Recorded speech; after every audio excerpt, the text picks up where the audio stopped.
J'étais en train de faire une petite marche là actuellement à Krabi en Thaïlande.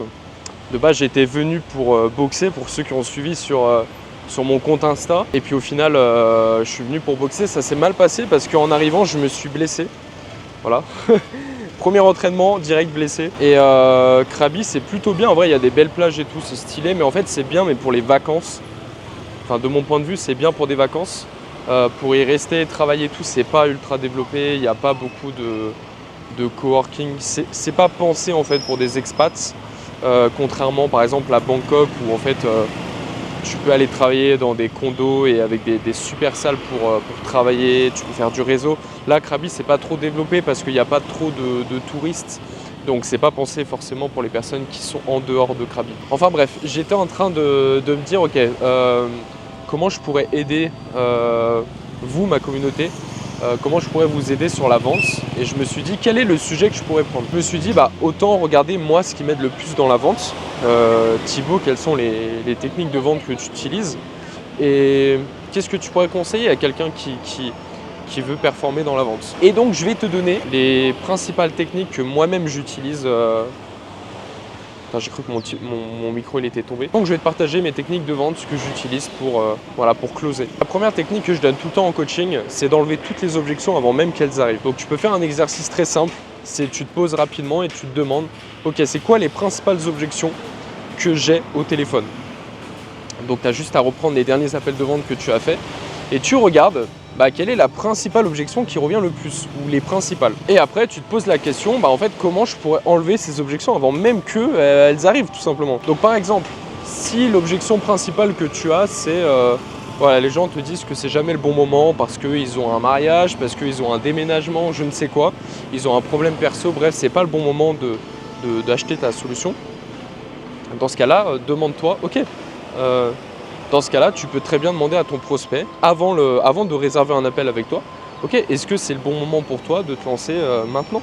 Qu'est-ce qui fait que c'est le bon moment et pourquoi ne pas prendre cet appel avec moi dans, je sais pas moi, 2 mois, 3 mois, 6 mois? Et donc, ce que tu vas faire, c'est que tu vas essayer d'éliminer toutes les objections avant même qu'elles arrivent. Ça te fait gagner un maximum de temps. Et derrière, je vais te donner une technique incroyable que je donne de temps en temps à mes clients.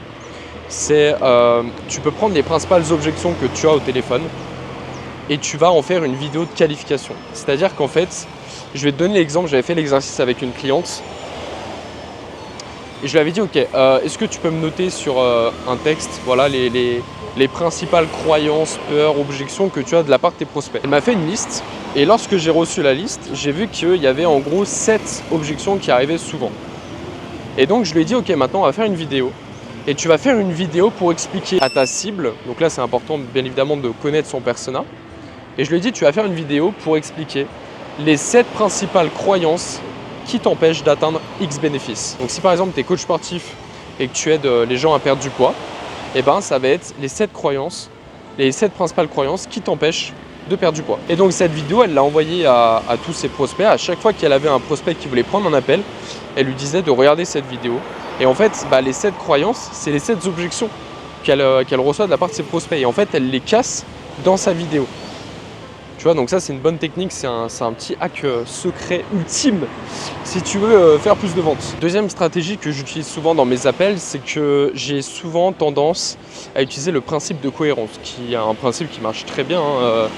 Tu peux le lire dans le livre Influence et Manipulation, qui est un livre qui te donne pas mal de techniques de manipulation, d'influence, pour influencer les gens dans leurs décisions. Et donc le principe de cohérence, moi je l'utilise notamment pour pas que les gens se voilent la face.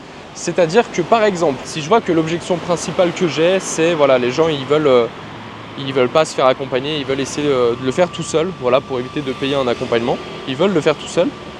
Dans ce cas-là, je vais lui poser la question, ok, est-ce que tu as déjà essayé de développer ton business tout seul? Si la personne me dit oui, je vais lui poser la question, ok, est-ce que quand tu essaies de le faire tout seul, est-ce que ça a marché ou qu'est-ce que tu penses de tes résultats? Et en fait, je vais l'amener à la conclusion qui est que tout seul, il a moins de résultats qu'en étant accompagné. Et donc, si de lui-même, et pas moi, mais ça c'est vraiment important, si de lui-même, il me confirme le fait que tout seul, il est en train de perdre du temps et qu'il ne va pas atteindre ses objectifs comme ça, il aura beaucoup plus de mal par la suite, une fois que je lui aurai donné le prix et qu'il voudra nous rejoindre, il aura beaucoup plus de mal à dire « Non, mais je vais d'abord essayer de le faire tout seul ». Pourquoi? Parce qu'il a confirmé le fait qu'en le faisant tout seul, il aurait moins de résultats. Et donc par principe de cohérence, il va rester cohérent avec ses propos. Troisième stratégie, et là il n'y a pas de secret, c'est de développer ta propre autorité. Parce qu'en fait, en développant ta propre autorité sur ton marché, tu vas développer ce qu'on appelle de l'anti-vente. C'est-à-dire qu'en fait, tu sais, c'est comme un entretien d'embauche. C'est que généralement le patron, voilà, que ce soit toi ou quelqu'un d'autre, lui il a le choix, tu vois, il a beaucoup d'entretiens. Donc en fait c'est à toi de te justifier et c'est à toi de te vendre en fait. Et c'est ça qui marche en vente, c'est que quand tu fais comprendre à ton prospect que c'est lui qui a besoin de se vendre, et pas toi, parce que toi tu t'en fous, et ben ça fait toute la différence parce que le rapport de force est totalement différent. Donc si tu as une grosse autorité sur ton marché, l'avantage c'est qu'en fait tu vas pouvoir faire comprendre à ton prospect que tu n'es pas là pour vendre en fait, c'est à lui de se vendre. Et ça change tout parce que tu développes un peu ce principe de fuis-moi je te suis et suis-moi je te fuis. C'est-à-dire qu'en fait, si tu fais comprendre à ton prospect que voilà, montre-moi que je devrais t'accepter, et ben en fait il va se vendre et tu auras beaucoup plus de chances de closer. Alors que si ton prospect a l'impression que tu es là pour vendre et tu forces la vente, que tu es insistant, envahissant avec eux, dans ce cas-là forcément ça marchera moins parce que c'est encore une fois ce principe de fuis-moi je te suis-moi je te fuis. Je sais pas si c'est fuis-moi je te suis-moi je te fuis, ou suis-moi je te fuis, ou fuis-moi je te suis, bref tu m'as compris. Quatrième stratégie que j'utilise le plus souvent, c'est de laisser les gens se justifier. Je déteste, je ne me justifie jamais dans mes appels de vente. C'est-à-dire qu'en fait à aucun moment je vais affirmer le fait que, et je vais justifier, surtout justifier le fait que j'ai le meilleur accompagnement, que les autres c'est de la merde, et qu'il devrait nous rejoindre parce qu'avec nous il va réussir. Non, c'est à toi de me prouver que tu vas réussir avec nous. Donc moi j'inverse toujours le rapport de force. C'est aux gens qui sont au téléphone de se justifier et pas à moi. Donc je te donne un exemple que j'aime bien utiliser, c'est quand j'arrive à la fin de mon pitch et que la personne elle est sur le point d'acheter, je vais lui poser la question, ok, sur une échelle de 1 à 10, à combien est-ce que tu nous fais confiance pour qu'on t'apporte des résultats? Pour renforcer le fait que on est les bonnes personnes et que c'est pas une arnaque. Et donc là la personne va potentiellement me répondre 9. Les gens disent très rarement 10 de mon expérience, ils disent souvent 9 parce qu'ils se laissent un point de mystère, un point de doute. Et quand ils vont me dire ouais 9, je vais lui dire ok pourquoi 9? Il va me dire bah voilà parce que je vous ai vu, j'ai vu que vous avez de l'expérience, etc. Et je vais lui poser la question, qu'est-ce qui te fait dire ça? Et en fait en posant la question qu'est-ce qui te fait dire ça, je suis en train de lui demander de justifier le fait que je suis la bonne personne. Donc là ce qui est en train de se passer c'est que quand je lui pose cette question, et il va devoir se vendre. Il va devoir se vendre et il va devoir me closer sur le fait que je suis la bonne personne pour l'aider. Donc c'est lui qui fait le closing et c'est pas moi. Et quand je demande aux personnes de se justifier et que c'est pas moi qui me justifie, encore une fois, ça inverse le rapport de force.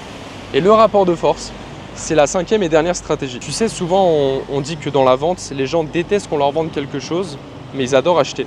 Et là c'est exactement ce principe-là. C'est que si tu parais insistant avec les gens, si on a l'impression que tu es absolument là pour vendre, si dans tes phrases, dans tes réactions que tu as avec ton prospect au téléphone, on remarque que c'est toi qui as besoin de lui et que c'est pas lui qui a besoin de toi, tu vas perdre la vente. Et tu pourras dire n'importe quoi, il va trouver tout un tas d'arguments pour te montrer que c'est pas le bon moment, que c'est trop cher, qu'il va en parler à quelqu'un. Pourquoi? Parce qu'il est en train de te mener en bateau. C'est juste que c'est toi qui as besoin de lui. Donc en fait, du moment où c'est toi qui as besoin de lui, il peut te mener en bateau. Et d'ailleurs, la vue est très stylée. Je suis en train de faire une petite promenade au bord de la plage, parce qu'à Krabi, en vrai, il n'y a que des plages. Donc, clairement, tu y vas vraiment pour des vacances. Donc écoute, on en profite. Je me suis dit, ça change, je vais faire une vidéo ici. Dommage, c'est la saison des pluies. Merde, c'était pas prévu. Voilà. Je disais, c'est la saison des pluies, donc le temps, il est pas ouf. Et il peut se mettre à pleuvoir d'un coup. C'est une dinguerie, ça. Bref, donc ce que je disais, c'est change le rapport de force. Ça, c'est la meilleure stratégie que je donne à mes clients. En fait, quand je coach mes clients, je leur donne pas des types de questions à poser et tout. Je fais en sorte que psychologiquement, ils arrivent dans un appel en étant comme dans un entretien d'embauche. C'est-à-dire que c'est eux le patron et les autres, c'est des personnes qui vont devoir se vendre pour rejoindre leur accompagnement. Moi, je joue beaucoup sur la psychologie, sur le rapport de force, que sur des questions types à poser. Parce qu'en fait, si je fais ça tout le temps, tu sais, tu as je ne sais combien de formations de closing sur le marché. Est-ce que tous les gens qui rejoignent les formations de closing réussissent? Non. Et moi, je suis désolé, mais quand je vois qu'il y a des milliers de personnes qui achètent des formations de closing et que derrière, ils me contactent sur Instagram en me disant « Salut Thibaut, je suis closer, j'aimerais trop closer pour toi », je me dis mais frérot, le principe même, c'est de ne pas montrer que tu as besoin de moi. Et c'est exactement ce que tu es en train de faire. Donc forcément, je vais jouer avec toi. Forcément, je suis avantagé, c'est moi le patron, parce que c'est toi qui me le fais comprendre. Donc je vais pouvoir jouer avec toi et je ne vais pas te sélectionner parce que tu es un closer parmi tant d'autres. Et moi, je trouve ça fou de me dire qu'il y a des milliers de personnes qui payent des 2000, 3000 euros des formations de closing pour finir avec ce genre de message. Je me dis putain, mais le mec, il a suivi une formation de closing, il a fait des roleplays, il a fait tout un tas voilà, il a vu tout un tas de stratégies pour s'améliorer dans le closing. Et au final, le mec, il me contacte avec ce vieux message, ce qui signifie que le mec, il a sûrement pas d'opportunité depuis des mois. Donc bref, si tu es intéressé par développer la façon dont tu peux closer, si tu veux développer justement cette psychologie où en fait c'est eux qui ont besoin de toi et pas l'inverse, si tu veux enlever toutes les croyances que tu as autour de la vente, toutes les peurs que tu peux avoir, sur la peur notamment de forcer la vente, d'être envahissant, d'être insistant avec les gens, je t'invite à cliquer juste en bas parce que je suis en train de préparer le meilleur programme qui existe dans ce milieu. On est en train de créer une expérience de dingue avec les personnes de mon équipe et on est en train de créer un programme non pas pour te permettre de multiplier par 3 tes ventes, par 4 tes ventes ou je ne sais quelle promesse bidon qui existe sur le marché et on sait que ça ne marchera pas. Et je suis en train de créer un programme qui va vraiment t'aider de l'intérieur, c'est-à-dire qui va vraiment t'aider à enlever toutes les croyances que tu as autour de la vente, vraiment t'aider à développer cette confiance que tu as envers les produits que tu vends, pour faire en sorte que cette confiance se retranscrive à travers tes appels de vente. Et bien évidemment, à partir de là, une fois qu'on aura fait ce travail en amont, là on travaillera sur la partie stratégique pour augmenter tes ventes. Donc si tu es intéressé, sache que le programme il sort début juin. Je vais bientôt en parler sur les réseaux, donc je t'invite à t'inscrire sur la liste dès maintenant, c'est gratuit. Et comme ça, tu seras tenu au courant des prochaines nouvelles autour du programme. Ciao!